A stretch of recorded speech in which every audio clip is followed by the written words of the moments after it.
अस्सलाम वालेकुम। अबरार रशीद आपकी खिदमत में हाजिर है और दो तीन ज़रूरी और अहम ख़बरें हैं और उन पर ऑब्वियसली ज़ाहिर है तबसरा भी करूँगा। एक तो ये है कि जो वीज़े की जो सूरत हाल है उसमें एक मरतबा फिर तब्दीली आ गई है, या आप ये समझ लें कि यू टर्न तो मैं नहीं कहूँगा लेकिन काफ़ी तब्दीलियाँ नज़र आ रही हैं। वीज़े यानी विज़िट वीज़े के हवाले से मैं बात कर रहा हूँ। कुछ लोगों का मानना है कि वर्क परमिट इशू होना शुरू हो चुका है, लेकिन इस तरह का कोई सबूत मेरे पास नहीं। अलबत्ता मैं वीज़े पर गुफ्तगू करूँगा कि इसकी ताज़ा तरीन अपडेट्स क्या हैं और यूएई में, ख़ास तौर पर दुबई में मेरे जो ज़राए हैं जिनसे मेरी बात हुई है वो इस हवाले से अब क्या कहते हैं। लेकिन सबसे पहले मैं आपके साथ शेयर करना चाहूँगा अबू धाबी की जो हुकूमत है उसने गुज़श्ता 2 दिनों के दौरान जो ऐलानात किए हैं उससे जिसको हम कन्फ्यूजन कहते हैं, लोगों की कन्फ्यूजन में काफ़ी इजाफा हो गया है। इब्हाम है इन कवानीन में, इन नई शराइत में, और मीडिया के ज़रिए या दीगर ज़राए के ज़रिए जो चीज़ें हम तक पहुँचती हैं मालूमात, उसकी हम तहकीक करते हैं। आप यकीन करें कि बाज़ औक़ात वो हमारे दिमाग को घुमा देती हैं। यानी अजीब से अजीब तर कवानीन वो वज़ा कर रहे हैं। मैं हैरान हूँ कि वहाँ पर जो आम लोग हैं, आम शहरी हैं, चाहे उनके अपने शहरी क्यों ना हो, वो इस पेचीदा तरीक़ाकार को या अमल को कैसे समझेंगे। वहाँ पर आने वाले जो सयाह हैं या विज़िट वीज़ा पर आने वाले लोग हैं वो इन सारी जो कानून साजी है या जो नए कानून बनाए जाते हैं या रोज़ाना नई पाबंदियाँ आयद की जाती हैं उसके हवाले से वो लोग किस तरह आगाह हो सकते हैं। अब मैं मिसाल लेता हूँ, गुज़श्ता रोज़ जब उन्होंने नई पाबंदियों का ऐलान किया तो एक मरतबा फिर कहा गया कि 72 घंटे के बजाय 48 घंटे जो हैं वो टेस्ट जो है वो उसकी मुद्दत है, यानी PCR टेस्ट वहाँ पर आने के लिए। और उसके बाद 4 दिन, अगर आपका 4 दिन से ज़्यादा का क़याम है, चौथे दिन आपको टेस्ट करवाना पड़ेगा PCR। इस दौरान आप क्वारंटीन में रहेंगे। अगर आप 8 दिन से ज़्यादा रहना चाहते हैं तो 8वें दिन फिर आपको PCR का टेस्ट करवाना पड़ेगा। एक तो यह है कि आपके पास ढेर सारे पैसे हैं और दूसरी बात यह है कि आपके पास बहुत सारा वक्त हो तो फिर आप जा सकते हैं। अब एक और ऐलान किया गया और ऐलान ये किया गया है कि वो लोग जिन्होंने कोविड-19 की वैक्सीन की तैयारी के सिलसिले में जो एज ए वॉलंटियर रज़ाकार काम किया है, यानी वैक्सीन लगवाई है ट्रायल के मरहले में, अब उनको एग्जेम्पशन दी जाएगी और वो जो सेहा की जो एप्लीकेशन है उस पर उनको एक सिंबल मिल जाएगा जो कि एक गोल्डन स्टार होगा।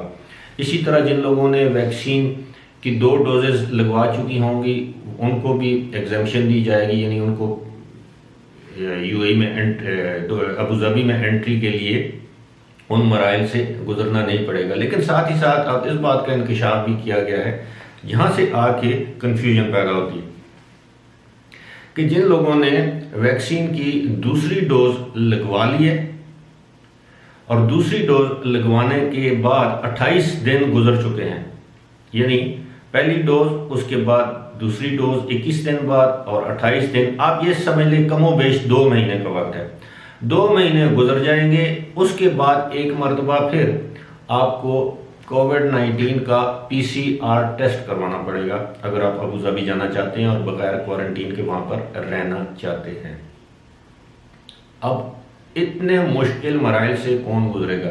दर हकीकत खुलकर ऐलान नहीं किया जाता कि वहाँ पर लोग ना आए, कि इससे जंग खसाई भी होती है, बदनामी भी होती है। अलबत्ता मामलात को इतना पेचीदा बना दिया गया है कि अब लोग अबू धाबी जाने से पहले 1 नहीं 2 नहीं 10 मरतबा सोचेंगे कि क्या वहाँ पर जाना ज़रूरी है या नहीं। लेकिन जिन लोगों की मजबूरी है, कारोबार है, मुलाजमतें हैं, रोज़गार है, और जिन लोगों ने वहाँ पर जाना है उन लोगों के लिए बड़ी मुश्किलात हैं।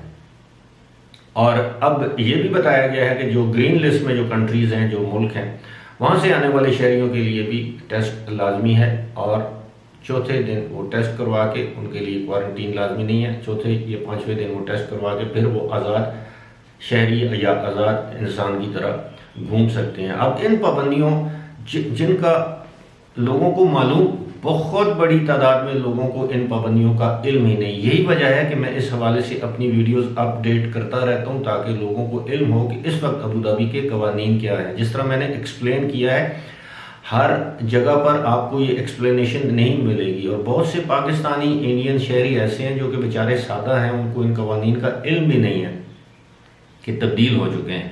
बहरहाल उम्मीद है कि गवर्नमेंट इस सारे मामले को सहल बनाएगी। दूसरी जानब अच्छी खबर यह है कि अब सिर्फ दुबई में वैक्सीनेशन सेंटर्स जिन्हें कहते हैं, यानी कोविड-19 की वैक्सीन जहां पर लगती है, उन सेंटर्स की तादाद जो होगी है वो 120 होगी, और 72 घंटे के अंदर अंदर एक और वैक्सीनेशन सेंटर दुबई में जो वर्ल्ड ट्रेड सेंटर है वहाँ पर कायम किया गया, और उसमें इस सेंटर में एक दिन में 4000 अफराद को वैक्सीन लगाई जा सकती है। दूसरी जानब शेख मंसूर बिन मोहम्मद जो कि दुबई क्राइसिस कमेटी के चेयरमैन भी हैं, उन्होंने एक मरतबा फिर रेजिडेंट्स और शहरियों से अपील की है कि वो जल्द अज जल्द कोविड-19 की वैक्सीन मुफ्त हासिल करें ताकि मुल्क में और दुबई में कोरोना वायरस की बढ़ती हुई वबा पर जल्द अज जल्द काबू पाया जा सके।